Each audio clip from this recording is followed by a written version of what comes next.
Saiki muni. Aku ki ya cemlaku adoh banget ning kok ya tekan kene wis, tekan Kalimo Sadan nggih. Endi ku mau? Ya aku ki mendina prene lho kok bingung. Nek kowe piye Kang Toga? Aku ki jane mau ya bingung. Leh kuminggok ki ya bingung. Apa meneh sing saka nggodean. Aku mau tekan kene iki bareng sindene kok. Kowe bareng sindene. Ayo. Tak mau ki njaluk bonceng ngono lho. Kowe ya diboncengi karo sindene. Ayo. Senajan aku cilik nek ketoke gedhi. Wong cilik kok ketoke gedhi lah, kowe ora ngerti. Nek kowe sing ngerti mesti kaget. Senajan aku ki cilik ning ketoke gedhi. Gedhi apane? Alane gedhi ki ming sedelo ngono lho. Ngandel ora? Aja ngomong. Le gedhe iki ming sedelo. Kae lho takon wetan kae. Sapa? Alaku. Ape napa ya? Ini nyong. Kok nang kene? Ah, pipo. Kowe aja padha omong dhewe. Aku nemu lho iki. Kowe omong dhewe kaya ngono kuwi. Ora ngegol-goli karepku. Mongko aku seko goleki burunku Sempaniwati Dewi Sempani nang kene iki mandhek nang tengah ngalas. Lah iya Ndoro iki nang tengah ngalas mongko ora ana wong ora ana glibeting kewan glibete manungsa ya ora ono. Mongko nang gunung nang alas iki akeh kewan galak. Contone apa? Singa, macan, gajah sak piturute kuwi galak-galak. Mula awake dhewe sing ati-ati. Ndoro, mbok ampun diteruske nggone pados madosi Dewi Sumpani. Togok lang belung kuwi melu aku ki aku sing bayar. Oh iya ya.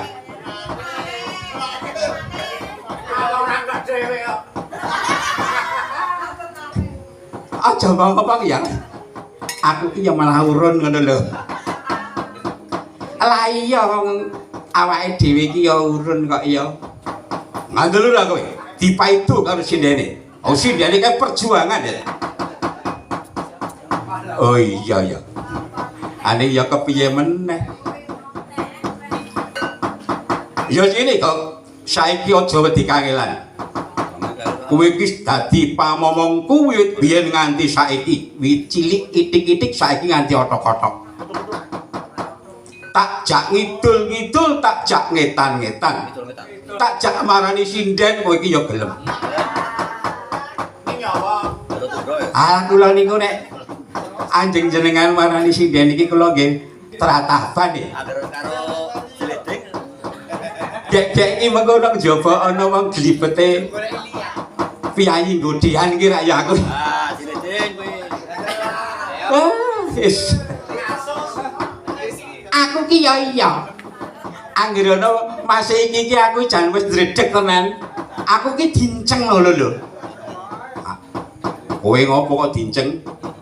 Aku wau nalika semono ngetutke prawan ayu. Mlebu omahe iki jane aku mengar takon ngono ki diparani ki lho. Sing kaos putih.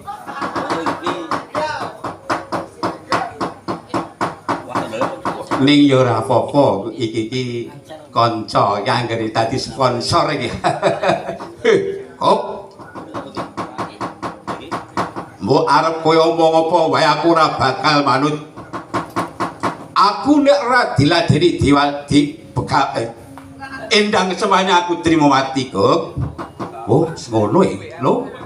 Ambok rop dikancani dikandani kaya ngapa mesti ra manut. Ya wis tenan iki lho. Aja maitu. Ayo, Gok, aku derekno. Monggo boleh derekaken.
Kepranggon sami prayitna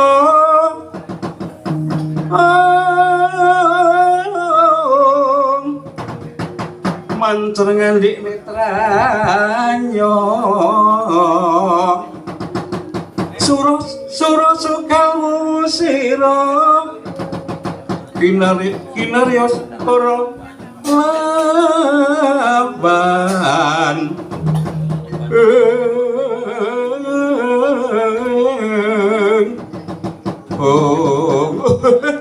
senajan iki mau kejeglong-jeglong ora apa-apa. Weh lah nek jane ngono le ngeling-eling ki ya sano niki ya kepiye meneh. Oh iblis lanang cik-cikan iki aku sak suwene mlaku ngetan bener goleki beburonku lha kok ini ana satriya bagus kang metukake lakuku. Oi Raden sapa kang dadi aran lan kowe arep menyang ngendi lan ngendi dangkamu? Yen kowe bakal takon karo aku Satria Pringgon Harikaca. Oi Gatotkaca. Iya. Genti kowe sapa kang dadi aran?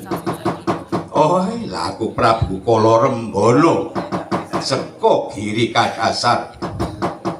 Raden, aku mau nguyak beburonku wong ayu endang semani. Kowe ngerti apa ora? Nek ngerti aku tuduhno kuwi calon garwaku. Sasuwene aku mlaku ana ngalas kene ora petuk jalma menungso. Klibeting kewan bae ora ana. Woi.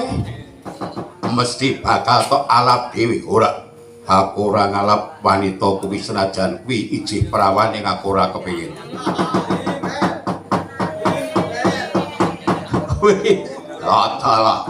Yen ngono ke pancen satriya bener-bener satriya. Oi. Manuto wektu dina yen kowe ora gelem ngulungke wanita ayu iki calon garwaku sing tak wenehke wae ora ana lah kok kowe njaluk. Woi. Aku percaya yen wanita ayu kuwi dadi sesengeran. Tak jaluk Raden, aku ora ngerti. Woi lah, yen ngono kowe wani karo aku sing tak wedeni apamu tiban tangan pecah siramu video untir golemu.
Nalika semono Raden Gatotkaca mengsah Prabu Kala Rembana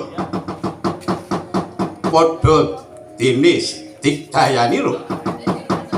Eling-eling Raden Gatotkaca sampun kaparingan Ajina Rantaka arsa dipun cobi kangge merjaya Prabu Kalarembana. Nalika sono Prabu Kalarembana kataman Ajina Rantaka sirna margalae.